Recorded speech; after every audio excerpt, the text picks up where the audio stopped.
Hi everyone, welcome to my studio. Today I want to show you how I paint flowers in a roadside. But what I want to really show is the ink fusion with watercolors. It will be sort of like a masterclass. I'll be mixing tempera and watercolor and gouache with ink, and I'll be using different tools like dipping pens, fountain pens, even brush with the ink. So that will show you the way I'm operating, the way I'm painting the different paintings, and the subject will be flowers. So I hope you like this presentation, and see you at the painting board. Okay, here's the painting I was talking about, the fusion with inks, watercolors, and gouaches. Sketch is done, and this is my tools I'll be using for inking, and my ink, waterproof ink. I'm putting on little containers because I've been known to a little bit clumsy, so sometimes I spill it. So this way I protect my artwork, and there's nothing happen like this. So I start inking as you see it on the close-ups. I don't follow my sketch lines. It's just the pencil lines are just little guides. And also they're gonna be part of the painting. So that's how I paint, and I'm using Nikko G model Nib. It creates nice thin crisp lines. Okay, so inking is done. I'll be now using poster color, Nikko's poster colors. You can see them in the containers. I just prepared it for the paintings, watering down the paintings so they will get better paint, and I can do like a little blending, working like a wet and wet, sort of like in watercolors. Poster colors, Nikko poster colors are called gouache, but I would say they're more like a tempera. But they work similar to the watercolors. You can work them transparent as also as opaque. It's why I kind of like them to work. That's like a new discovery of mine. On the right side, you can see the palette of watercolors. I wasn't sure if I'll be using them or not, but decided just go with the whole paintings with temperas on the poster color, and like you see it, I'm using a little blending tool and brushes. Everything is wet and wet at that moment. The paint I'm using, they're very versatile. I can work them as like regular watercolors, or I can work them as like a gouache, make them more and more opaque. You see it when you work them on wet, they have a tendency to bleed, which I love it. It will allow me to create those edges, hard edges, or some people call them cauliflower edges, and I'm using them for my advantage for the paintings to create a little bit more texture and drama in my paintings. Using variety different brushes, from synthetic bristle brushes to soft watercolor brushes. Like in this case, it's a goat hair brush. I think they're made in Japan. But the paint watercolors are working very, very nicely. Since this is not a realistic painting, I just don't want to do it that way.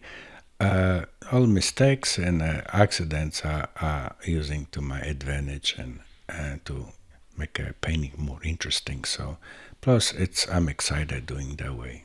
Speaking about advantages, gouache has these properties being opaque. So as you see it in these close-ups, I can use the white over the transparent gouache. I did it on the first layers, and I can put on top of it and block the bottom layer. So this is advantage another to using gouache paint, or in this case poster color by Nikko. Here I'm just putting kind of like a little bleed. I want to create that extra cauliflower edge, or hard edge. And using gouaches, you can apply some techniques like in watercolors. You can lift the paint, which you see it in these close-ups, and they're doing fantastic and great. And now is the time for inking. And for inking in this moment, I'm using Nikko G model Dip Nib, and it's very fine. And I want to create a lot of lines, so that's why I choose this one. I use a different type of nibs too, but for the fine lines, that's what probably my favorite one. And like you can see it, this is like a random little lines, trying pretend that it's little air moving around the flowers. And in a close-up you can see it very, very fine nib. And you can see it kind of look fancy, but it works great. If you push a little bit harder, you can get a little bit thicker line. And I change again to my favorite tools. I always using them. I guess I love them. Fountain pens. I have several of them, and loading them with a different color of inks. Most of them I have the same type of nib edges, which is medium size, and I have one with fine. In this case, I just loaded with a black ink, and it's a little bit thicker than Nikko G model, and that's what I want to do it. And you see it's gonna look like a watery, but so I keep a little bit longer on the paper, they start doing bleeding, which I love it. I want to have this effect. And later on you will see it. I will switch to a different color. There you go. It's a different fountain pen, but also a different ink loaded. Same thing. It's a medium size tip, and just kind of like say doodling. But and in the close-ups you can see it. It's just kind of like not organized lines. But same in the real life, when you go on a field and look at the flowers and meadows, in the close you can see it. There's a lot of things going on. So now it's another different fountain pen.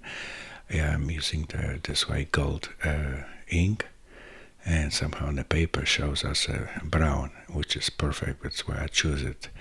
And I want to interact those different lines with paint and create this kind of movement which you can observe in real life, in the close-ups and different colors, vibrations. It's another color I loaded to the fountain pen. It's a little bit blue, and you can close up. You can see it. I think it's yeah, that's a medium-sized thing too. And for the thick lines, I'm using liners many times, and all this done to create this illusion of movement, of floating when air is going through the flowers or grass or those little meadows. Everything is moving, but its own pace. So that's why those little shaky lines, I would say it, and the liner is just perfect to make a little thicker lines than inks. And we've loaded with a fountain pens. And here you have it. It's painting is done. In a close-up, I see it look like almost like an abstract, and that's what I was intending to have it. You can see it, all those lines work perfectly. I had a little bit touch up of the gouache on top of the inks. You can see it for dynamics. I hope you like this presentation, and see you next time.